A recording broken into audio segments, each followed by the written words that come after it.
So my dear friends, আজকে আমরা কথা বলবো স্পোকেন ইংলিশ নিয়ে। তোমরা জানো আমরা প্রতিদিন এখানে স্পোকেন ইংলিশ নিয়ে কথা বলি। সো আজকেও আসছি তোমাদের সেই স্পোকেন ইংলিশের আড্ডাতে। নাও ওকে, I would like to share with you how to use did or with negative sentence, how to we deal uh, did and with not negative sentence. এক কথায় আমরা নেগেটিভ সেন্টেন্স কীভাবে তৈরি করব ডিটের সঙ্গে নট লাগিয়ে, সেটাই দেখার চেষ্টা করবো। ওকে, ফার্স্ট অফ অল তোমাদের সকলকে আমার তরফ থেকে অনেক ধন্যবাদ যারা তোমরা আমাকে সাপোর্ট করছো। অ্যান্ড আমার এই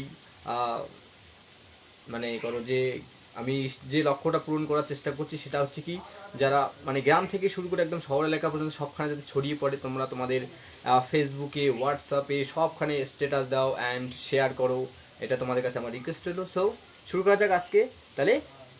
spoken English is very easy, now start. Okay, প্রথম অবস্থায় আমরা চলে গেলাম। তাহলে কি নিয়ে আলোচনা করবো আজকে? ডিট। ডিট এর সঙ্গে কি লাগাবো? প্লাস আমরা কি লাগাবো? নট লাগিয়ে আমরা আলোচনা করব। ওকে, ডিটের সঙ্গে নট। ডিট একটা কি? তাহলে প্রথম অবস্থা আমাদের জানতে হবে অক্সিলারি ভার্ব বা হেল্পিং ভার্ব যেটাকে আমরা বলছি, সেটা হচ্ছে আমাদের ডিট। আর তার সঙ্গে নট হচ্ছে নেগেটিভ বানাবো। কি করে বানাবো? তাহলে ডিট এবার কার সঙ্গে ব্যবহৃত হবে? ডিট ডিট সবার সঙ্গে, সেটা সিঙ্গুলার মানে তুমি, আমি, আমার ভাই, আমার বোন, আমার বন্ধু, যত কিছু সবার সঙ্গে আমরা ডিট ব্যবহৃত করতে হবে। যত একজন, যত প্লুরাল নাম্বার সব সিঙ্গুলার প্লুরাল অল, অর্থাৎ যতগুলো সাবজেক্ট হয় অল সাবজেক্ট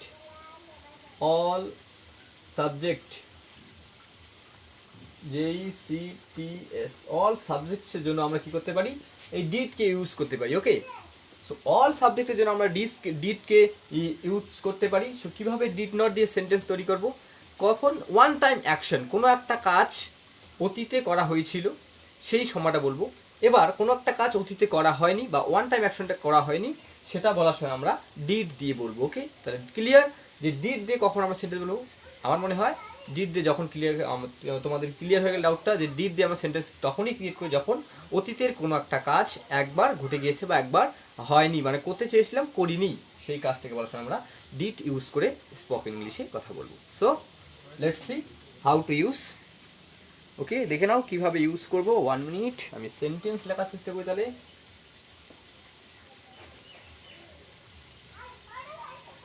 ওকে, তাহলে আমরা সেন্টেন্স লেখার চেষ্টা করি, তাহলেই বুঝতে পারবো যে আমরা কি আসলে লিখতে চাইছি। ওকে ফাইন, তাহলে আমি লিখতে পারি যে আমরা ডাইরেক্ট লিখব didn't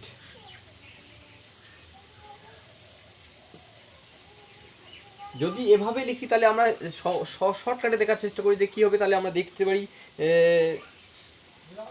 okay, didn't Rabi study didn't Rabi study, Rabi কি পড়াশোনা করেনি? তাহলে এরকম didn't Rabi study.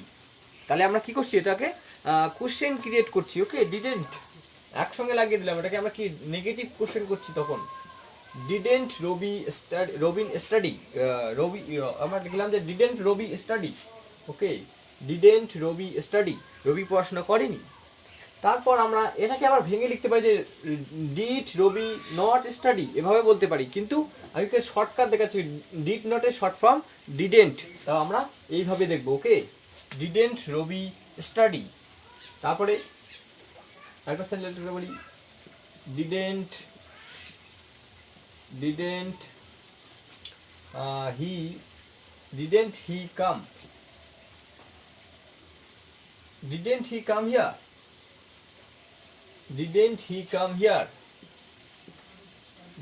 He come here, সে কি এখানে আসেনি? এরকম বলছেন ডিডেন্ট হি কাম হিয়ার। তারপরে আমি বলতে পারি ডিডেন্ট শি গো দেয়ার, সে কি ওখানে যায়নি? ডিডেন্ট শি গো দেয়ার, সে কি ওখানে যায়নি? এবার আমরা আরেকভাবে সেন্টেন্স তৈরি করতে পারি, এর নেগেটিভ আরেকভাবে করতে পারি, সেটা আমরা পরবর্তী কোনো সেশনে দেখব। আজকে এটাই topic. Okay, didn't she go there, সে কি সেখানে যায়নি। ওকে, তারপরে আমি বলতে পারি ডিডেন্ট ডিডেন্ট ডিডেন্ট দেখতে পারি didn't they play, didn't they play, ওরা কি খেলেনি। তারপরে didn't we watch,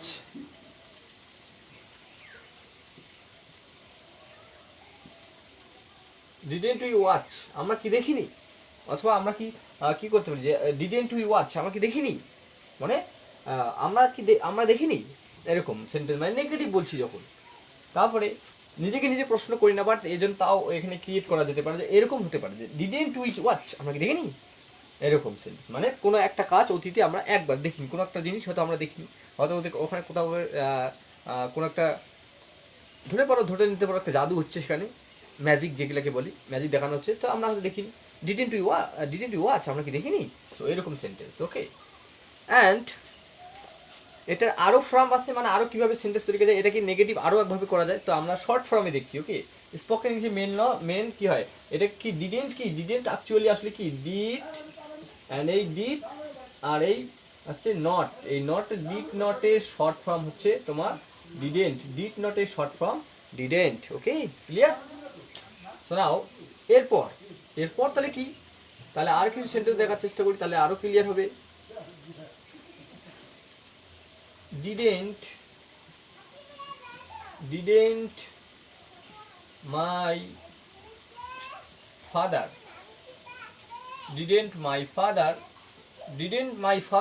go. Okay, didn't my father go, আমার বাবা কি যায়নি, কোশ্চেন চিহ্ন। Okay, didn't my father go. এবার পরবর্তী করি, ডিডেন্ট মাই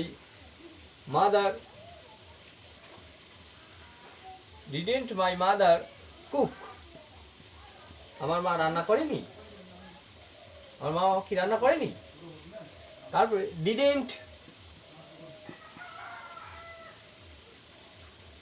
ওকে, ডিডেন্ট সেখানে ডিড নট লিখতে হবে, ডিড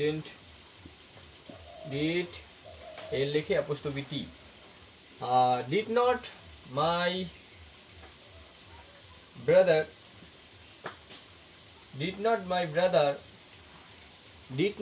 ব্রাদার স্টাডি, আর ভাই কি পড়াশোনা করেনি। ওকে, তারপরে একটা সেন্টেন্স লিখতে পারি, ডিডেন্ট মাই স্যার অথবা my boss, my sir attend, okay, attend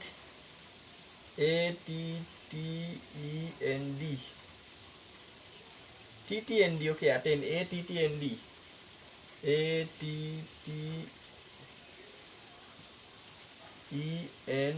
attend. Didn't my sir attend the meeting?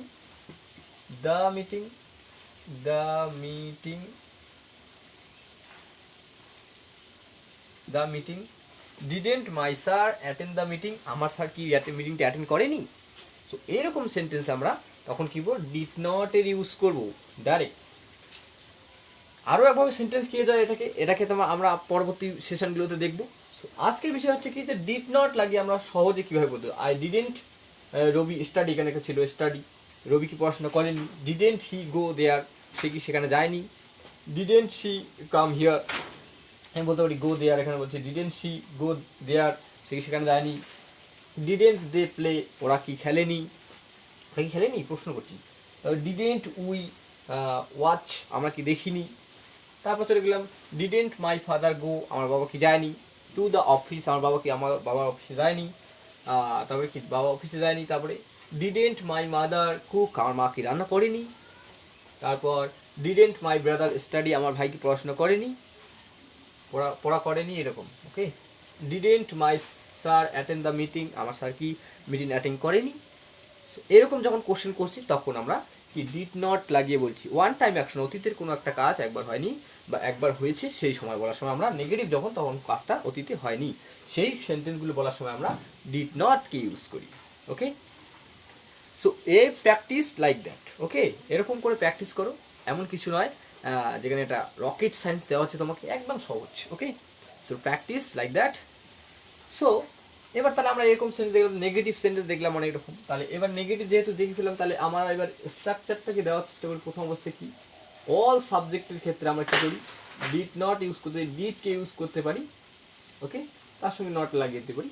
তারপরে তাহলে স্ট্রাকচারটা কী হলো, প্রথমে ডিড একসঙ্গে আমরা লাগিয়ে দিচ্ছি নট, এরকম করে সহজে। ওকে, ডিড নট একদম ডিডেন্ট, ডিডেন্ট তারপরে একটা প্লাস সাবজেক্ট, সাবজেক্ট যে কোনো সাবজেক্ট হতে, অল সিঙ্গুলার, বাবা মা যত কিছু সিঙ্গুলার প্লুরাল কিছু নেই, সব কিছু হতে পারে।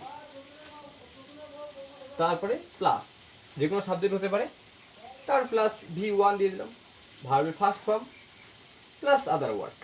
ওকে, plus other word. Okay, last শেষে কি কোশ্চেন চিহ্ন। ওকে, সো এই স্ট্রাকচার দিয়ে তোমরা সেন্টেন্স বানাও। কটা, 20টা সেন্টেন্স বানাও। এখানে যে কয়েকটা উদাহরণ দিলাম, আরও 20টা নিজের থেকে বানাও। 20টা বানিয়ে তোমরা কী করো, সব সাবজেক্ট দিয়ে টোটাল 20টা থেকে 30টা বানাও। মনে করো 30টা সেন্টেন্স বানাও এই সাবজেক্ট থেকে, মানে এই ক্লাস থেকে 30টা সেন্টেন্স, 30টা বানিয়ে প্র্যাকটিস করো রিয়েল লাইফে। তোমার যেগুলো প্রয়োজন ওগুলো নিয়ে প্র্যাকটিস করো, তাহলেই হয়ে যাবে। ওকে, এমন কিছু নেই তুমি পারবে না। ওকে, সহজ, একদম সহজ। সো আমার চ্যানেলটাকে সাবস্ক্রাইব করো অ্যান্ড বেল আইকনটাকে অল করে দাও, অল নোটিফিকেশন অল করে দাও। দেন তোমরা প্রতিটা ভিডিওকে ওয়াচ করো অ্যান্ড তোমাদের যাতে তোমারও যে স্বপ্নটা যে স্পোকেন ইংলিশ আমি কথা বলবো, নাইলে তুমি এতক্ষণ দেখতে না, যতক্ষণ থেকে এই ভিডিওটাকে তুমি ওপেন করেছো, যে স্পোকেন ইংলিশ দেখেই ওপেন করেছো। সো তোমার স্বপ্নটাও এখানেই পূরণ হবে অ্যান্ড আমি আমার বেস্ট দেওয়ার চেষ্টা করবো, তুমি তোমার বেস্ট দাও। ওকে, যতক্ষণ তুমি তোমার বেস্ট দিচ্ছ ততক্ষণ কিন্তু হবে না। দেখলাম, বুঝে গেলাম টপিক, কিছু হবে না, তোমাকে প্র্যাকটিস করতে হবে। So practice like that and নিজে পরিবার খেয়াল রাখো, নিজে খেয়াল রাখো অ্যান্ড এটাই বললাম যে প্র্যাকটিস করে এভাবেই, তাহলেই হয়ে যাবে, নো প্রবলেম। ইংলিশ একদম সহজ। If you are really want to know how to speak in English, মানে তুমি সত্যি যদি জানতে চাও কীভাবে স্পোকেন ইংলিশ বলতে হয়, তাহলে আমার পুরো সিরিজটা দেখো, যেখানে দেখলে তুমি বুঝতে পারবে যে এত সহজভাবে আমি বুঝিয়েছি। একটা জিনিস করে একটা করে টপিক নিচ্ছি, দেখো ছোট্ট ছোটো একটা করে টপিক নিচ্ছি আর বোঝাচ্ছি। সো সেই টপিকগুলো ছোটো ছোটো করে মাথায় ঢোকাও, প্রতিদিন দেখো অ্যান্ড দেখার পরে প্র্যাকটিস করো। ওকে, প্র্যাকটিস। So practice must. 4টা জিনিস বলেছিলাম শুরু করার সময়, স্পিকিং, রাইটিং, লিসেনিং অ্যান্ড কি রিডিং, মানে 4টা পড়তে হবে, লিখতে হবে, বলতে হবে এবং শুনতে হবে। এই 4টা জিনিস করলে অ্যান্ড এরভাবে প্র্যাকটিস করলেই হয়ে যাবে। গ্রামারের রুলস ধরে পড়ে থাকলে স্পোকেন ইংলিশ শেখা যাবে না। গ্রামারের রুলসকে নিতে হবে, যেটুকু আমাদের লাগে সেটুকু নেবো। এরকম নয় যে তোমাকে অনেকটা গ্রামারের বইয়ের একদম অনেক কিছু জানতে হবে না। সো গ্রামার ছাড়াও অনেক ইংলিশকে ট্যাকেল করা যায় এইভাবে যদি প্র্যাকটিস করা যায়। Practice like that. Thank you so much for watching.